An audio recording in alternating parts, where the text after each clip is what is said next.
గర్భధారణ అంటే ఏంటి? What is pregnancy? ఈ రెండు చిత్రాలను చూడండి. ఈ మహిళల్లో ఎవరు గర్భవతి అని మీరు చెప్తారు? గర్భంలో ఎదుగుతున్న బిడ్డ వల్ల కడుపు ఎత్తుగా కనిపిస్తే ఆ స్త్రీ గర్భవతి అనగా ప్రెగ్నెంట్ అని చెబుతాం. ఏ స్త్రీ అయినా గర్భవతి ఎలా అవుతుందో మీకు తెలుసా? దీన్ని క్లుప్తంగా అర్థం చేసుకుందాం రండి.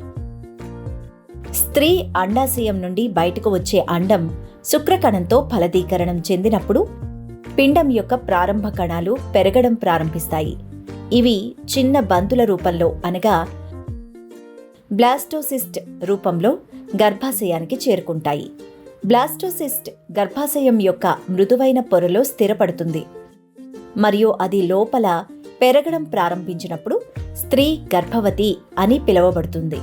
గర్భధారణ లేదా ప్రెగ్నెన్సీ అంటే బ్లాస్టోసిస్ట్ అభివృద్ధి చెందినప్పటి నుంచి గర్భస్థ శిశువు అనగా ఫీటస్ ఏర్పడుతుంది మరియు శిశువు రూపంలో జన్మించేంత వరకు ఉండే పూర్తి సమయం. ఈ సమయం సుమారుగా 9 నెలలు ఉంటుంది. ఈ సమయంలో స్త్రీలో అనేక మార్పులు సంభవించడం ప్రారంభమవుతుంది. వీటిని గర్భధారణ లక్షణాలు అని అంటారు.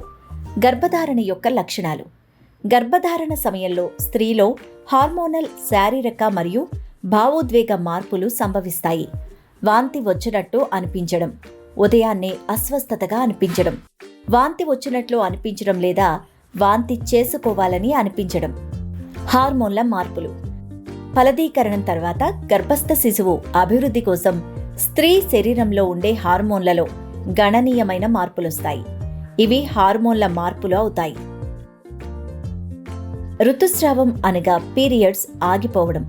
దీనిని గర్భధారణ యొక్క మొదటి సంకేతంగా పరిగణించవచ్చు. చాలా మంది మహిళలు గర్భం గురించి ఈ విధంగానే తెలుసుకుంటారు. గర్భధారణ పరీక్ష కిట్ అనగా ప్రెగ్నెన్సీ టెస్ట్ కిట్ సహాయంతో గర్భధారణను నిర్ధారించుకోవచ్చు. కానీ డాక్టర్ని కలవడం మరియు వారి సలహా మేరకు పరీక్ష చేయించుకోవడం కూడా చాలా ముఖ్యం. శారీరక మార్పులు: శరీరం లేదా శారీరక కార్యకలాపాలలో మార్పులను శారీరక మార్పులు అంటారు.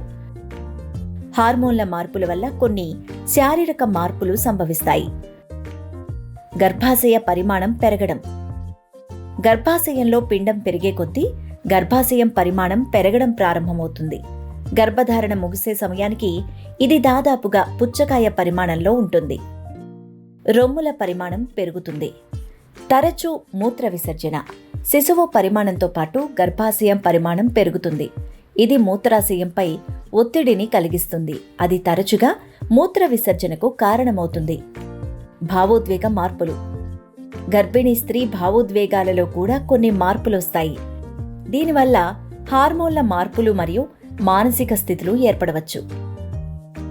గర్భధారణ సమయంలో కొంతమంది మహిళలకు ప్రత్యేక వంటకాలను తినాలనే బలమైన కోరిక ఉంటుంది. కొన్నిసార్లు ఈ కోరిక మట్టి లేదా శుద్ధ వంటి తినకూడని పదార్థాలు కూడా కావచ్చు. ఇది జరిగితే వెంటనే డాక్టర్ని సంప్రదించండి. దీనితో పాటు కొన్ని ఆహార పదార్థాల పట్ల అయిష్టత లేదా తినాలని అనిపించకపోవడం కూడా ప్రారంభమవుతుంది. గుర్తుంచుకోండి, ఈ భావాలు ఒక్కొక్క స్త్రీలో ఒక్కో రకంగా ఉండవచ్చు. కొన్ని వాస్తవాలు: అండం అనగా ఓవం శుక్రకణాన్ని కలవకపోతే ఏం జరుగుతుంది? సుమారు ప్రతి నెల అమ్మాయి అండాశయం నుంచి ఒక అండం ఫెలోషియన్ ట్యూబ్లోకి వస్తుంది. సాధారణంగా ఇది శుక్రకణంతో కలవదు. ఇది శుక్రకణంతో కలవకుండా ఫలదీకరణం జరగనప్పుడు అది గర్భాశయంలోకి వెళుతుంది. అప్పుడు ఈ ఫలదీకరణం చెందని అండం కొంచెం రక్తంతో కలిసి యోని ద్వారా విసర్జించబడుతుంది. దీన్నే మనం పీరియడ్స్, ఋతుస్రావం లేదా మెన్స్ట్రుయేషన్ అని పిలుస్తాం. కొన్నిసార్లు పిండం గర్భాశయం వెలుపల నివాసయోగ్యంగా మారడానికి ముందే ఎటువంటి హెచ్చరిక లేకుండా గర్భం ముగుస్తుంది. దీనినే గర్భస్రావం అనగా మిస్క్యారేజ్ అంటారు. మిస్క్యారేజ్ తర్వాత కూడా స్త్రీలు మళ్లీ గర్భవతి కావచ్చు మరియు బిడ్డకు జన్మనివ్వవచ్చు. ఇప్పటి వరకు మనం నేర్చుకున్నది: శిశువు యొక్క పెరుగుదల క్రమంలో ప్రారంభ కణాలు బ్లాస్టోసిస్టుల రూపంలో గర్భాశయం యొక్క మృదువైన పొరలో తమను తాము స్థాపించుకొని పెరగడం ప్రారంభించినప్పుడు స్త్రీ గర్భవతి అని పిలువబడుతుంది. బ్లాస్టోసిస్ట్ నుండి శిశువు పుట్టేంత వరకు ఉండే సమయాన్ని గర్భధారణ అంటారు. గర్భధారణ సమయంలో స్త్రీలో హార్మోనల్, శారీరక మరియు భావోద్వేగ మార్పులు సంభవిస్తాయి. వీటిని గర్భధారణ లక్షణాలు అని కూడా అంటారు.